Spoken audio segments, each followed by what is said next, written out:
Get ready. We start in 3, 2, 1, go!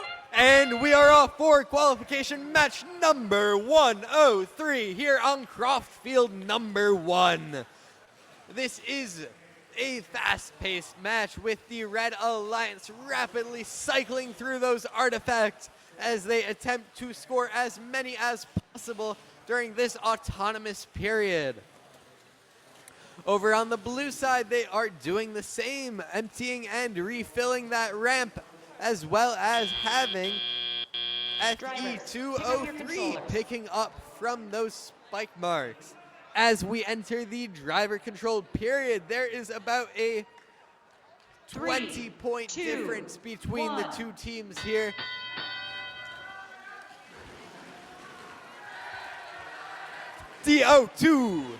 D2 is emptying that ramp and quickly refilling it with those artifacts that they picked up upon emptying it.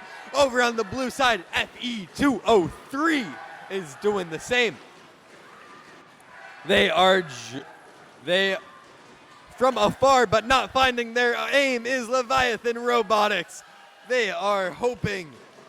They are receiving some assistance, though, from their teammate up close in this near launch zone. Back on the blue end of the field, we have Royal Society of Robotics, who is making use of the near launch zone, while their teammate picks up artifacts and is battling for that far launch zone with Leviathan Robotics.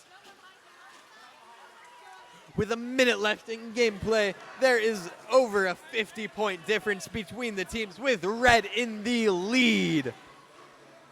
The energy is high as Royal Society of Robotics empties that ramp one more time to try to maximize it as the refs raise those penalty flags and shout out those calls. With the red ramp nearing full and about 30 seconds left on the clock, they have elected to empty it one more time to try to get as many artifacts classified. As it is now time. It is endgame. That means those parking zones are protected, but for the blue team, that means they have to fill that ramp back up again. Unlike the red team, theirs is full. The blue alliance is trying to fill it a little bit more as they race to park under their teammate to conclude qualification match number 4 is win by Red Alliance. We have 325 points. Good job. Yeah. I need to switch it to 106.